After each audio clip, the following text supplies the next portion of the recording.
شیر اور آدمی۔ ایک دفعہ کا ذکر ہے کہ کسی جنگل میں دو دوست رہتے تھے، ایک آدمی اور ایک شیر۔ وہ دوست کیسے بنے؟ یہ تو ایک لمبی کہانی ہے۔ بہت پہلے شیر ایک جنگل میں رہتا تھا۔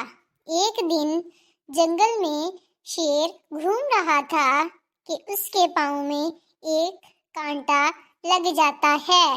شیر زور سے چلانے لگا، اسے بہت درد ہو رہا تھا۔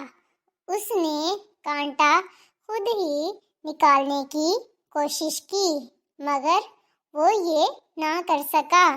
اسی وقت ایک آدمی وہاں سے گزر رہا تھا۔ اس نے سنا اور سوچا، یہ کس کی آواز ہے؟ لگتا ہے کوئی جانور مصیبت میں ہے۔ وہ اس آواز کو سنتے ہوئے گیا اور دیکھا کہ وہاں پہ ایک شیر درد میں پڑا ہوا ہے۔ پہلے تو وہ ڈر گیا، یہ شیر مجھے کھا نہ جائے۔ پھر اس نے سوچا کہ کیوں نہ میں اس کی مدد کر دوں اور اسے مصیبت سے نکال دوں۔ اس آدمی نے کیا کیا، اسے ایک ترکیب سوجھی۔ وہ شیر کے پاس گیا اور اس نے جا کے شیر کے پاؤں سے کانٹا باہر نکال دیا۔ شیر نے اس کا شکریہ ادا کیا اور شکریہ کے طور پر اسے بوسہ دیا اور بنا کوئی نقصان پہنچائے وہاں سے چلا گیا۔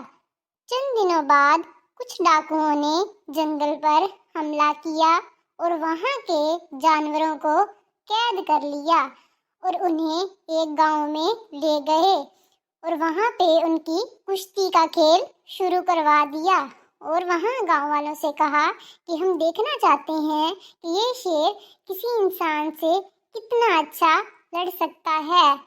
تو ڈاکوؤں نے ایک کمزور آدمی کو شیر کے جال میں دھکا دے دیا۔ وہ آدمی ڈر گیا، لیکن جیسے ہی وہ آدمی شیر کے آگے آیا، طاقتور شیر اس آدمی پر حملہ کرنے کو تیار تھا، لیکن وہ وہیں پہ رک گیا۔ شیر نے دیکھا کہ یہ وہی آدمی تھا جس نے اس کی مدد کی تھی۔ وہ شیر اس کے پاس گیا اور اسے پیار سے بوسہ دیا۔ اس آدمی نے بھی اسے پیار سے سہلایا۔ یہ دیکھ کر ڈاکوؤں کو اپنی غلطی کا احساس ہوا۔ انہوں نے فوراً دونوں کو آزاد کر دیا۔ اس دن سے وہ آدمی اور شیر اچھے دوست بن گئے۔